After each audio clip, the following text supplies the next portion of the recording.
Rosalia! Să-mi pregătește mâncare, mi-e foame!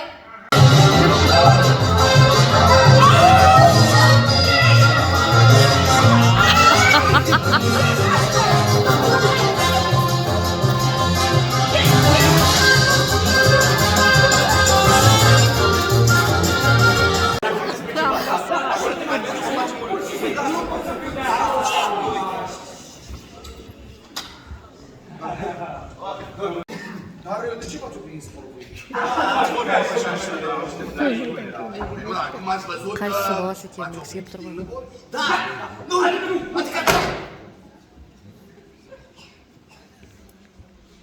Adică... Da. La 6 mă căsătoresc cu mama voastră. La 6 vine și preotul. O să fim doar noi în familie, pentru că... N-a vrut să invităm pe nimeni.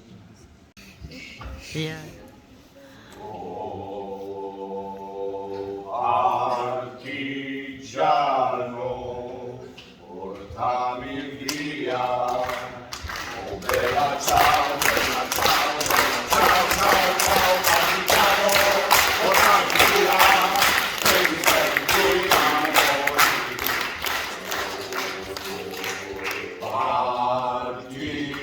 Artigiano, portami via, bella ciao, bella ciao, ciao, ciao, ciao, artigiano, portami via, che mi sento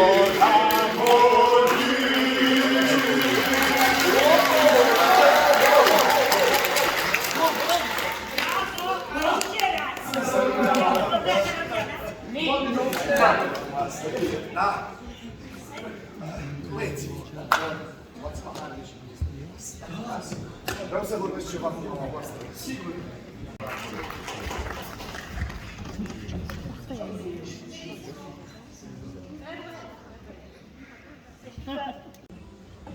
Nu am fost cel care mi-a căutat. Am vrut să-ți vorbesc prima dată. Și dacă nu știu ce care vrut să spună prima dată. Și unde qabul короче. Uite, când doi oameni se căsătoresc, mireasa e pusă la altar de părinți. Aici nu avem părinți, avem doar fii, așa că doi dintre voi o vor conduce pe mireasă, iar celălalt pe mine. Noi o conduce pe mama! Să mergem! Să mergem, e ora 6. Fix 6! Da, vă faceți aici, la ora 6 fix, se aprind luminările și acolo.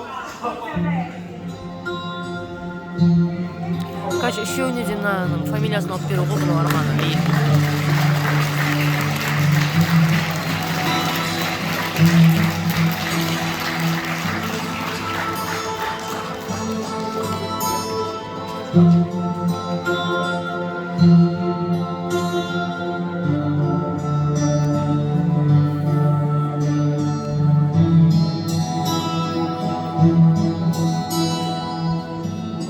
Снова свадьба?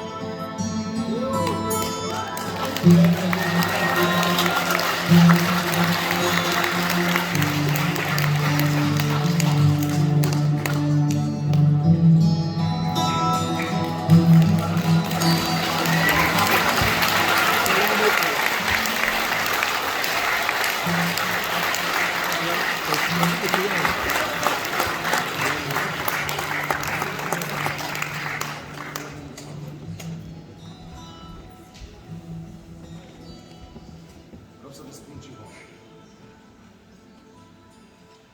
Copiii sunt copii. Și sunt un dar de la Dumnezeu. Însă, în orice familie în care sunt 3 sau 4 copii, se întâmplă ca tatăl să aibă o slăbiciune pentru unul dintre ei. თავხედურად ითხოვს ჩვენგან იმ მიწების გადაცემას, რაც მამამისმა კანონის ძალით დაკარგა ჩვენს მონგოლ ძმასთან შერკინებაში. წეროს მზავნილ ნორმანდიაში ახალგაზრდა ფორტი იმბრასის მიწაზე. ედაო ბატონო, ნებართვა გთხოვოთ საფრანგეთში დავბრუნდეს. დაიდანაც სიხარულით მომიჩქაროდი, რომ თქვენთვის პირადად მომელოცოთ. ახლა უნდა გამოვიდე, რადგან ეს ვალი მოვიხადე ჩემი ფიქრები და სურვილი საფრანგეთის. ვით დავთავდება ეს ყველაფერი. სწორედ ეგ მათ უარა ბოროტი მხეცი, რომელმაც ჩებაროჭკუით, მაცნობელები ძღვენით, სწორედ საჩუქრებით, ეშმაკამულგრძნობით, მოაჭადოვა დედოფალი. ისიც როგორ დაეცა, როგორ გაკიდა სიყვარული, მაგრამ ყოველგვარ ტრფელ სიყვარულს დამუხოთ კი ნება მისი სათავე. დავჭინი წინარი, საკუთარი ძმის ხელით მთლად გაძარცული, უსიცოცხლო, უგვირგვინო და უდედოფლო. შოიძიე, პინძური და ციფსისხლიანი მკვლელობის გამო. გრძნო, გარიშრაში დატრიალდა უკვე ჰაერში. შვიდობუჯახლა, გემშვიდობები.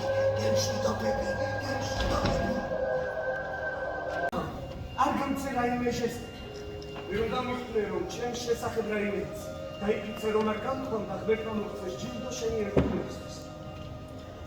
როდაცი თქვენი ჩემი სიყვარულით მოგანდობ ჩემს თავს და ჰამლეტივით უბედურ ადამიანს, რაც ალათ შესწევს დაგიფიცოს სიყვარული და მეგობრობა. ღვთისმებით დაგიფიცებ კიდეც. დროს სახსარში ოძვი პასოფებია. ნიჭი არ მაქვს ჩემი მესალექსად ვაქციო ეს ბრიტმები არ გამოდის, მაგრამ ჯეროდეს რომ ძალიან მიყვარხარ. მთელი გულით მიყვარხარ. შეხვედრამდე, მაგრამ ჩემ ოძვი პასეს. აი ესე. როგორც შეერება გაქქალიშვილს მე მომაბარა.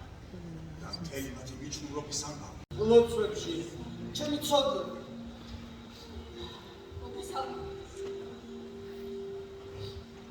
Has robić to twoje